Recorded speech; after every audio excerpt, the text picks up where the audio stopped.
नमस्कार। मैं डॉक्टर राजकुमारी शर्मा आज आपके समक्ष मालती जोशी द्वारा रचित कहानी सती लेकर उपस्थित हुई हूँ।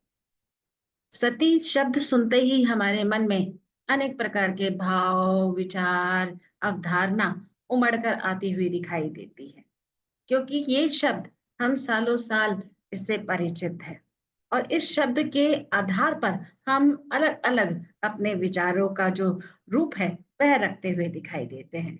सती का अर्थ यानी कि शाब्दिक अर्थ होता है पवित्रता या साध्वी के रूप में अपना जीवन बिताना। हम देखते हैं कि लेखिका मालती जोशी ने कहानी के अंतर्गत किस तरह से नारी मन की पीड़ा, अलगाव और अनेक प्रकार की विषमताओं का जो रूप है वह चित्रित किया है। कहानी में अनेक ऐसे पायदान आते हुए दिखाई देते हैं जहां पर स्त्री अपना सब कुछ निछावर करके भी अनेक प्रकार की यातनाओं से गुजरती हुई दिखाई देती है। हम देखते हैं कि शोषण कहीं और नहीं होता है, शोषण घर से ही आरंभ होते हुए दिखाई देता है, चाहे वह लड़की के रूप में हो या बहू के रूप में हो। दोनों सूरतों में स्त्री स्त्री की दुश्मन दिखाई देती है। वह किस तरह से अपनी आप बीती अपनी मित्र या अपनी सहचर्य को बताती हुई दिखाई देती है। जो कहानी का जो आरंभ है, शादी के वातावरण से आरंभ होते हुए दिखाई देता है, जिसमें रमा, नीलम, गौरी, गार्गी आदि सभी हँसी-ठिठोली करते हुए दिखाई दे रहे हैं। शादी से पहले नीलम गौरी को अपने बारे में बताते हुए अपनी आप बीती कहती हुई दिखाई देती है। कहानी का जब आरंभ अ, होता हुआ दिखाई देता है और इस तरह से जो शादी का वातावरण है उसमें किस तरह से घर परिवार या रिश्तेदार किस तरह से आते हुए दिखाई देते हैं, उनका एक पूर्ण चित्रण दिखाई दिया है। उसी बीच में नायिका कांता वहाँ पर उपस्थित होती हुई दिखाई देती है। घर में जैसे बताया कि शादी का वातावरण है, उसमें बड़ा छोटा लड़का गिरीश भी अस्पताल में एक तरह से एडमिट दिखाई देता है, जिससे उसकी हालत कुछ ठीक नहीं है। कांता शादी के बाद कुछ समय बाद ही एक तरह से विधवा हो जाती है। पति अशोक की मृत्यु दुर्घटना के आधार पर दिखाई गई है, जिसमें वह अपने द्वारा अनेक प्रकार से किस तरह से सास उससे अनेक प्रकार की एक तरह से बदले लेते हुए दिखाई देती है। जबकि घर में 2 जवान बेटे और हैं और दोनों के घर बसे हुए हैं, पर फिर भी वह कांता के पास ही रहना चाहती है। कारण अनेक हैं। जब मैं कहानी को आगे लेकर चलूँगी, तब आप देखिएगा कि किस तरह से जो स्त्री की जो पुरानी सोच है, वह किस तरह से धूर्त के रूप में कार्यरत होती हुई दिखाई देती है। बेटा मर जाने के बाद वह किस तरह से बहू को पूरी तरह से अपने शिकंजे में लेती हुई दिखाई देती है। जबकि ससुर कहीं न कहीं बहू के रूप में बेटी को देखते हुए दिखाई देता है और समय-समय पर उसका पक्ष भी लेते हुए दिखाई देता है। पर स्त्री के आगे हम देखते हैं या पत्नी के आगे पुरुष की कोई भी फिराक चलती हुई नहीं दिखाई देती है, कोई भी बिसाक बिछती हुई नहीं दिखाई देती है, जिसके कारण वह बहुत ज़्यादा पीड़ित दिखाई देती है। एक दिन वह नीलम और कांता आपस में संवाद कर रहे होते हैं। उन संवादों के द्वारा ये पता चलता है कि किस तरह से जो सास है, वह केवल वेतन या आय के आधार पर ही कांता के पास रहती हुई दिखाई देती है, क्योंकि शुरू से वह उस पर जी हज़ूरी एक तरह से करवाती हुई आई है, तो वह उसको पूरी तरह से अपने आधार पर ढालती हुई दिखाई देती है। 3 साल बाद कांता भाभी को देखा जैसे प्रतीत होता है कि कल की ही बात हो। नीलम इस तरह से कहती है और वह कांता को देखकर कहीं न कहीं मन में उसके रोष उत्पन्न होते हुए दिखाई देता है, क्योंकि कहीं न कहीं उसने भी वो रोष अपने बचपन में झेला है अपनी माँ के ना होने पर। तो वह कांता की जो पीड़ा है वह उसको समझते हुए दिखाई देती है। कांता एक नौकरी-पेशा युवती है। घर का काम खत्म करके वह दफ्तर जाती है और दफ्तर से आने के बाद दोबारा से बैल की तरह घर के कार्यों में जुटती हुई दिखाई देती है।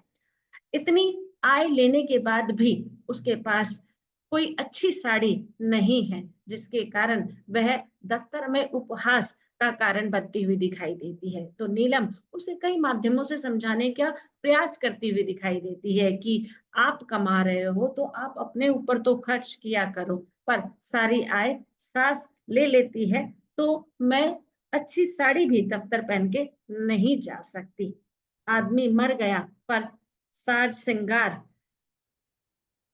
क्या करती? और अगर करने का कभी मन में एक तरह से उत्साह भी थोड़ा बहुत आता है शादी पार्टी में, तो कहीं न कहीं सास की बहुएँ एक तरह से टेढ़ी होती हुई दिखाई देती है।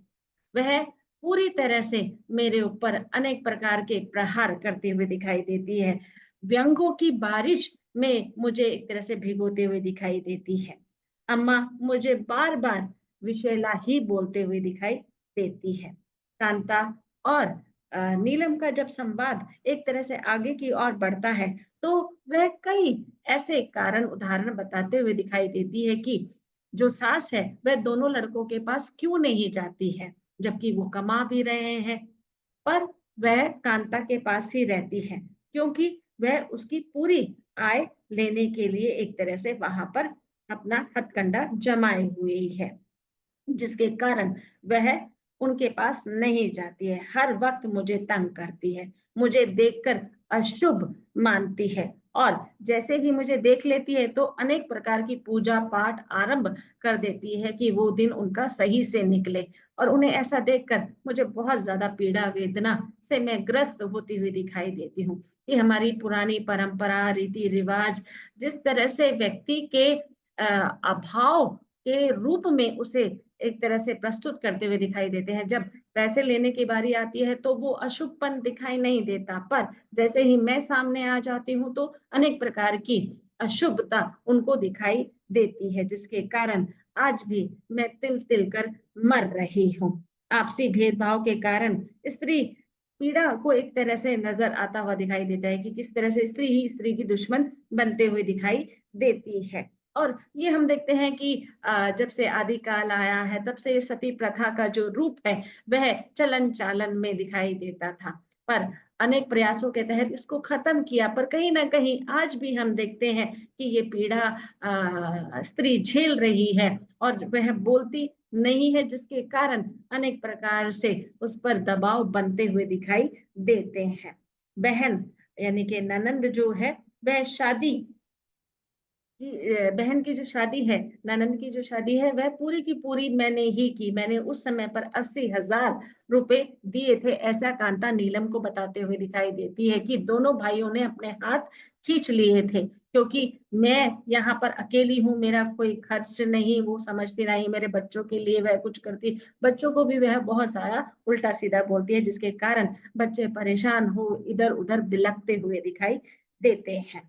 जवान बेटे की मृत्यु क्या हुई, इन्होंने मुझे रोज जीते जी मार रखा है, हर दिन मुझे मारती है, हर पल मुझे मारती है। बच्चों को कुछ नहीं देती है और मुझे ये हमेशा अनेक प्रकार से अशुभ या अभिशाप मानते हुए दिखाई देती है।